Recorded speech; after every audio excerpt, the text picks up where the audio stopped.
सभी को मेरा नमस्कार। कक्षा 9वीं के रसखान के सवैये का भाग 2 लेकर हम यहाँ पर प्रस्तुत हैं। तो इस दूसरे भाग में हम तीसरा और चौथा सवैया देखेंगे। तीसरा सवैया, अब तक आप मेरे साथ गाना भी सीख गए होंगे। मोर पखा सिर ऊपर राखी हो, गुंज की माल गरे पहिरोंगी, ओढ़ी पीतंबर ललकुटी, बन गोधन ग्वारनी संग फिरोंगी, भाव तो वो ही मेरो रस खानी, सो तेरे कहे सब स्वांग करोंगी, या मुरली मुरलीधर की, अधरान धरी अधराना धरोंगी। यहाँ पे गोपियाँ जो हैं वो श्री कृष्ण के सारे आडंबर करना चाहती हैं, अर्थात वो श्री कृष्ण की तरह श्रृंगार करना चाहती हैं। मोर पंख, गुंज की माला, पीले वस्त्र, उनकी लकड़ी, सब कुछ धारण करना चाहती हैं, किंतु उनकी मुरली के प्रति उनमें एक ईर्ष्या भाव है, उसे वे अपने होठों पर धारण नहीं करना चाहती हैं। अब यहाँ पे सवैये में आप देख लीजिए, जो अंडरलाइन है शब्द, वे वहाँ पर अनुप्रास अलंकार है। ल लकुटी ला वर्ण की आवृत्ति, गोधन ग्वारन गा वर्ण की आवृत्ति, मुरली मुरलीधर, अधरान अधरान, यहाँ पे दूसरा अलंकार है। यहाँ पर है यमक अलंकार। दोनों शब्द एक से हैं, अधरान और अधरा न, किंतु उनके अर्थ अलग अलग हैं। अधरान मतलब अधरों पर, और अधरा न मतलब अधरों पर नहीं, अधर यानी होंठ। तो यहाँ जो गोपियाँ हैं वो कह रही हैं कि मोर पखा सिर ऊपर राखी हूँ। वे कृष्ण का पूरा स्वांग रचना चाहती हैं। वे बोल रही हैं कि मैं मोर के पंख को अपने सिर के ऊपर रख लेंगी, जैसे कृष्ण लगाते हैं वैसे लगा लेंगी। गुंज की माल गरे पहनूंगी, जिस तरह से जो गुंज होता है वो घुंघची होता है, लाल रंग का एक बीज होता है, वन बीजों की माला। तो गुंज की माल जिस प्रकार से कृष्ण गले में पहनते हैं वैसे ही वो भी गले में पहनेंगी। ओढ़ी पीतंबर, अर्थात जिस तरह से कृष्ण पीले वस्त्र धारण करते हैं वो भी धारण कर लेंगी। ल लकुटी, और हाथ में लकड़ी लेकर, बन गोधन ग्वारनी संग फिरूंगी, वन अर्थात जंगलों में ग्वालों के संग वो फिरेंगी, घूमेंगी, गायों को चराते हुए ग्वालों के संग जंगल में घूमेंगी। भाव तो वो ही मेरो रसखान, सो तेरे कहे सब स्वांग करूंगी। स्वांग करना मतलब अभिनय करना, नाटक करना। रसखान यहाँ कवि है, तो रसखान कवि कह रहे हैं।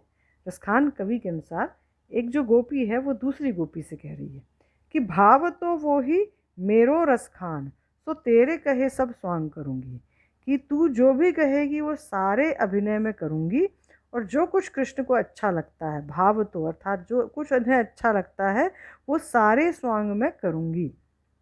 किंतु या मुरली मुरलीधर की, मुरलीधर अर्थात कृष्ण जो मुरली को धारण करते हैं, किंतु मैं इस मुरलीधर की, इस मुरली को अपने होठों पर धारण नहीं करूंगी।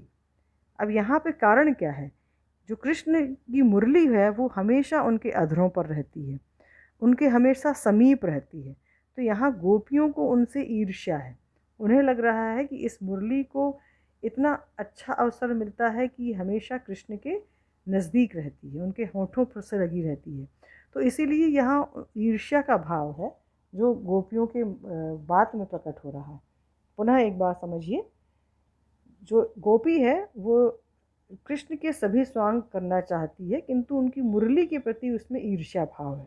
तो वो अपनी सखी से कह रही है कि मैं मोर के पंख को अपने सिर के ऊपर धारण करूंगी, गुंज की माला को गले में पहनूंगी, पीले वस्त्र धारण करके लकड़ी लेकर ग्वालों के साथ गायों को चराते हुए फिरूंगी, वन वन घूमूंगी, और कृष्ण को जो भी अच्छा लगता है वो मैं सब कुछ करूंगी, और तेरे कहने पर उसके सारे स्वांग करूंगी, अर्थात पूरे अभिनय करूंगी, सारे रूप धारण करूंगी, किंतु उस मुरलीधर की मुरली को मैं अपने होठों पर धारण नहीं करूंगी। तो इस प्रकार से मुरली के प्रति गोपी का ईर्ष्या भाव प्रकट हो रहा है। इसका लिखित आशय देख लीजिए। गोपियाँ श्री कृष्ण की भक्ति के वशीभूत होकर श्री कृष्ण का रूप धरने को तैयार हो जाती हैं। गोपियाँ कहती हैं कि मैं श्री कृष्ण के मोरपंख अपने सिर पर धारण करूंगी, गले में शोभा पाने वाले गुंजों की माला को अपने गले में पहन लूंगी, पीला वस्त्र ओढ़कर तथा कृष्ण की लाठी लेकर गायों के पीछे ग्वालों के साथ साथ घूमा करूंगी। गोपियाँ अपनी सखी से कहती हैं कि वे श्री कृष्ण मेरे मन को प्रिय हैं, मैं उनके लिए सब प्रकार से रूप धर लूंगी, परंतु कृष्ण की बांसुरी अपने होठों पर नहीं रखूंगी, क्योंकि उनकी बांसुरी के प्रति उनका शत्रुता का भाव है। अर्थबोध के प्रश्नोत्तर देखिए। गोपियाँ कृष्ण का रूप क्यों धारण करना चाहती हैं? इसका उत्तर आपको आशय में मिल जाएगा। गोपियाँ कृष्ण की मुरली को अपने होठों पर क्यों धारण नहीं करना चाहती? अधरान धरी अधरान अधरूंगी, इस पंक्ति में कौन सा अलंकार है? यमक अलंकार है, क्योंकि पहले अधरान का अर्थ है होठों पर, दूसरे अधराना का अर्थ है होठों पर नहीं। चौथा और अंतिम सवैया देखते हैं। काननी दे अंगूरी रही बो, जब ही मुरली धुनी मंद बजई है, मोहनी तानन सोरस खानी, अटा चढ़ी गोधन गई है तो गई है, तेरी कहो सिगरे ब्रज लोगन, काल्हि को कितनो समझई है, माई रीवा मुख की मुस्कानी, सम्हारी ना जई है ना जई है ना जई है। यहाँ पे जो गोपियाँ हैं, आप इसके पहले पद में हमने देखा कि उनको बांसुरी के प्रति उनके मन में ईर्ष्या का भाव है। यहाँ पे वो कह रही हैं कि वो कृष्ण की जब मुरली ना सुनने के प्रयास कर लेंगी, उनकी मधुर तान राग ना सुनने का प्रयास कर लेंगी, किंतु एक चीज़ है जो उनसे सहन नहीं होती है। यहाँ आप नीचे चित्र भी देख रहे हैं, जो गोपियाँ हैं वो बेसुध सी दिखाई दे रही हैं, क्योंकि जब कृष्ण मुरली बजाते थे तो गांव की जितनी गायें होती थीं, मोर पक्षी होते थे, वो सब बेसुध होकर चले आते थे, और वही बेसुधी उन गोपियों में भी दिखाई देती थी। कृष्ण की मधुर मुरली की धुन इतनी सम्मोहित करती थी इन्हें कि वो अपनी सुध-बुध खो देती थी। तो यहाँ मुरली की धुन से बचने का उपाय तो उन्होंने ढूंढ लिया है, किंतु दूसरी चीज़ है कृष्ण के मुख की मुस्कान, उस मुस्कान से वो नहीं बच पाती हैं।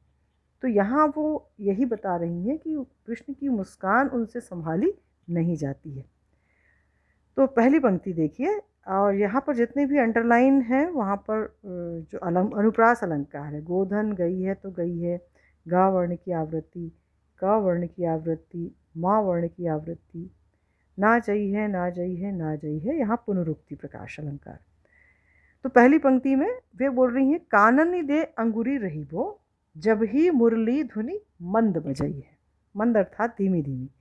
तो जब ही मतलब जब भी कृष्ण धीमी धीमी मुरली की धुन बजाएंगे तो वो क्या कर लेंगी? अपने कानों में उंगली ले लेंगी, जिससे उनको मुरली की धुन सुनाई ना दे। मोहन ताननी सो रस खानी, सो रस खान अर्थात वह रस की खान। यहाँ रस खान नाम भी है, किंतु यहाँ रस की खान कृष्ण के लिए भी कहा गया है। तो वो बोल रही है कि जो वो रस की खान है अर्थात कृष्ण है, वो यदि अटारी पर चढ़कर भी गोधन राग जो गायों को सम्मोहित करने के लिए बजाते थे कृष्ण, तो वो गोधन राग गाए तो गाए, गई है तो गई है अर्थात गाए तो गाए, उसकी मोहनी तान छेड़े तो छेड़े, मैं उन्हें नहीं सुनूंगी अर्थात कान में उंगली दे दूंगी। तेरी कहो सिगरे ब्रज लोगने, तेरी कहो अर्थात मैं पुकार पुकार कर कह रही हूँ, सिगरे ब्रज लोगन सारे ब्रज के लोगों से, काल ही को कितनों समझई है, कल कोई कितना भी मुझे समझाए मैं उनकी बात नहीं समझूंगी, इसलिए मैं आज ही सबसे पुकार के कह दे रही हूँ। मायरी ये एक प्रकार की व्यवस्था के लिए संबोधन उन्होंने दिया है। मायरी वाह मुख की मुस्कान, वाह अर्थात उस कृष्ण के लिए बोला गया है, उस मुख की मुस्कान संभाली नहीं जाती है, नहीं जाती है, नहीं जाती है, ना चाहिए ना चाहिए ना चाहिए। पुनः एक बार पूरा अर्थ देखते हैं। यहाँ गोपियाँ कृष्ण की मुरली से बचने के तरीके बता रही हैं कि जब भी कृष्ण अपनी मंद मंद मुरली की धुन बजाएंगे तो वो अपने कानों में उंगली ले देंगी, उसे नहीं सुनेंगी। और कृष्ण यदि अटारी पर चढ़ के भी गोधन राग गाए तो गाए, और उसकी मोहनी तान छेड़े तो छेड़े, वो उस रस की खान की मोहनी तान को नहीं सुनेंगी। तेरी कहो सिगरे ब्रज लोगन, वे आज ही पुकार पुकार कर सारे ब्रज के लोगों को बता दे रही हैं। काल कोई कितनो समझाइए, कल उन्हें कोई कितना भी समझाए वो नहीं सुनेंगी। मायरी मतलब यहाँ विवशता प्रकट कर रही हैं, किंतु क्या करें, उस मुख की मुस्कान, मतलब कृष्ण के जो मुख की सुंदर मुस्कान है, मनमोहक मुस्कान है, वो संभाली नहीं जाती है, नहीं जाती है, नहीं जाती है। अर्थात मुरली की धुन से बचने का उपाय तो उन्होंने कर लिया, किंतु कृष्ण की जो मुस्कान है उससे बचने का उपाय वो नहीं कर पा रही हैं। इसका आशय देख लीजिएगा। गोपियाँ कहती हैं कि जब कृष्ण मंद स्वर में बांसुरी बजाएंगे तो हम गोपियाँ मधुरतान को सुनने से बचने के लिए अपने कानों पर अंगुली रख लेंगी। वो रस की खान कृष्ण अटारी पर चढ़कर गोधन राग की मधुरतान बजाए तो बजाए। वे कहती हैं कि हम ब्रज के सभी लोगों से पुकार पुकार कर कह रही हैं, कल हमें कोई कितना भी समझाए, हे माँ, उनकी मुख की मुस्कान हमसे नहीं संभाली जाती है, नहीं संभाली जाती है, नहीं संभाली जाती है। अर्थात गोपियाँ तो मानो श्री कृष्ण की मधुर मुस्कान पर अपने आप को खो चुकी हैं। आप चित्र भी देख सकते हैं, यहाँ एक रासलीला का चित्र डाला गया है। तो गोपियाँ जब भी कृष्ण की मधुर तान सुनती थी, बांसुरी की मधुर तान, तो वो सम्मोहित हो जाती थी, सुध बुध खो जाती थी और अपने उन्हें ध्यान ही नहीं रहता था कि वो नाच रही हैं या झूम रही हैं, उन्हें कुछ एहसास नहीं होता था। तो उसी से बचने के उपाय उन्होंने यहाँ बताए। अर्थबोध के प्रश्नोत्तर हैं। गोपियाँ बांसुरी की धुन से कैसे बचना चाहती हैं? कृष्ण की कौन सी चीज़ गोपियों को सहन नहीं होती है? तो और भी प्रश्न आप इसमें से ढूंढ सकते हैं, और क्योंकि परीक्षा में अर्थबोध के प्रश्न अवश्य आते हैं 2-2 नंबर के, तो उन्हें हल करना आवश्यक है। धन्यवाद।